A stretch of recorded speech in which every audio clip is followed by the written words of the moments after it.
মেনকা মিটিকে ছাদ থেকে ধাক্কা দিয়ে ফেলে দেয় এবং রানা কোলে তুলে হসপিটালে অ্যাডমিট করে। বন্ধুরা, আজকের পর্বে আমরা দেখব যখন মিঠির সব সত্য সামনে আনার জন্য রানাকে ডাকে তার ছাদের ব্যালকনিতে, এবং সেখানে মিঠি এসে অবাক হয়ে যায়। সামনে তারই ছাতা নিয়ে দাঁড়িয়ে আছে কোনো একটি ব্যক্তি। তখনই মিঠি বলতে যায়, রানা, আমি তোমাকে সব সত্য বলতে চাই। মেনকা তোমাকে ধোকা দিয়েছে। তখনই মেনকা তার ছাতা সরিয়ে বলে, আরে কি বলছিস? তো রানা আসেনি, এসছে তোর সব থেকে বড় শত্রু, তোর মেনকা। মেনকাকে দেখে অবাক হয়েছে মিটি। সে বলে, তুই তুই এখানে কি করছিস? এবং মেনকা হাসতে হাসতে মিটিকে ধাক্কা দিয়ে যায় ছাদের ওপর থেকে।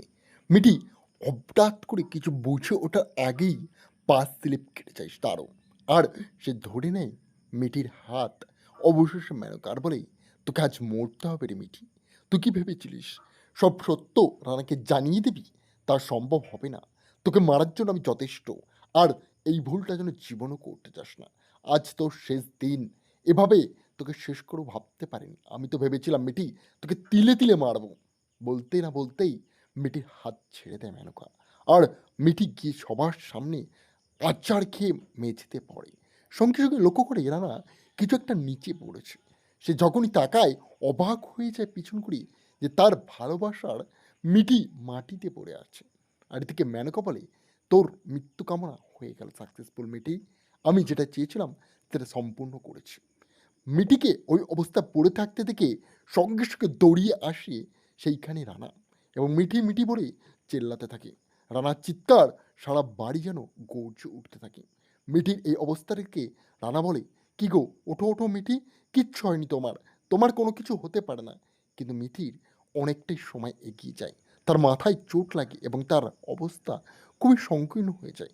মিঠি মৃত্যুর দোরগোড়ায় গিয়ে দাঁড়ায়। তখনই রানা বলে, কিছু হবে না মিঠি তোমার, তোমার জন্য আমি আছি, তোমাকে কিচ্ছু হতে দেবো না, সব ঠিক করে ফেলবো।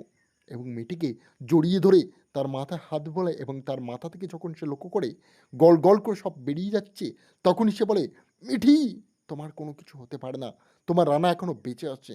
মিঠিকে ওই অবস্থায় কোলে তুলে নিয়ে রানা সঙ্গে সঙ্গে দৌড়তে থাকে হসপিটালের দিকে, এবং হসপিটালে গিয়ে সে বেডে মিটিকে সরিয়ে দেয় আর বলে, ডক্টর, ডক্টর, আপনি কোথায় আছেন? তাড়াতাড়ি আসেন, এমার্জেন্সি পেশেন্ট। সঙ্গে সঙ্গেই তার সামনে সব নার্স ও লোকেরা দৌড়িয়ে আসে তার অবস্থা দেখে, এবং মিটির অবস্থা খুবই খারাপ থাকে। তার মাথা গল গল করে সব বাইরিয়ে যেতে থাকে, এবং মিটি ক্রমশ ববুগুড়ো একটা টাইপের হয়ে যায়। কেউ কিছু না মুখে বিড়বিড় করছে। রানা বলে, তোমার কিছু হবে না মিটি, আমি এখন আছি। এই ডাক্তার, কোথায় আছিস? ডাক্তার বলে, আমার এখন আসতে লেট হবে। তখনই সেখানে সব পেশেন্ট রেগে যায় রানার চিৎকার দেখে, কিন্তু রানা কোনো কাউকে কিচ্ছু গ্রাহ্য করে না। সে মিটির জন্য যেন পাগল হয়ে মরিয়া হয়ে উঠেছে। তার মধ্যে মেয়েটির প্রতি ভালোবাসাটা স্পষ্ট ফুটে ওঠে। আর বাড়ির লোকজন সেই সব খবর জানতে পেরে হসপিটালে এসে উপস্থিত হয়। মিটিকে ওই অবস্থা দেখে তো পরিবারের লোক কান্নাকাটি বাদিয়ে দেয়। আর রানার মা বলে, তোর কিচ্ছু হবে না রে লক্ষ্মী সোনা আমার, তোর কোনো কিছু হতে পারে না। রানা বলে, দেখো মা, মিটি সব ঠিক আছে তো? তখনই রানার মা বলে, হ্যাঁ, আমার মনে হয় ওর শ্বাস এখনো চলছে। সেই সব কিছু দেখে পেছন থেকে মেনকা বলে, বেশিক্ষণ শ্বাস আর চলবে না রে, তোর মিটিকে শেষ করে ফেলেছি রানা, এবার সব কিছু গ্রাস করবো আমি, মিটি আমার রাস্তা থেকে সরে যাবে। তখনই রানা বলে, ওকে কি করেছিস, সেই ক্ষতিটা হলো আমি বুঝতে পারছি না। মেনকা বলে, আমার হাতে হিঁচড়ে নিয়েছিস না, তোকে মরতে তো হতোই। আর মামা মামি বলে, এ কি ডেঞ্জারাস মেয়ে রে বাবা, মেনকা তো সব শেষ করে ফেলবে। আর এদিকে রানা খুব চিন্তিত থাকে মিঠিকে নিয়ে। সে দৌড়োদৌড়ি লাগিয়ে দেয় মিঠিকে কীভাবে হসপিটাল অ্যাডমিট করবে।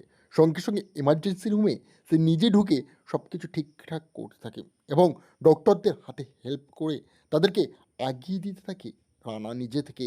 আর বলে, মিঠি, আমি ভগবানের কাছে প্রার্থনা করছি, তোমার কোনো ক্ষতি আমি হতে দেব না। তার জন্য আমাদেরকে যা করতে হয় আমি তাই করতে রাজি। আমি আমার নিজের সব দিয়ে দেবো। তারপরে ডক্টর চেক করে বলে, ওর অনেক রক্তের প্রয়োজন, আপনারা কি রক্ত দিতে পারবেন? তখন রানা বলে, আমার সাথে ব্লাড গ্রুপ ওর ম্যাচ হয়, আমি কি দিতে পারি? এবং ডক্টর বলে, হ্যাঁ, আপনিও দিতে পারবেন।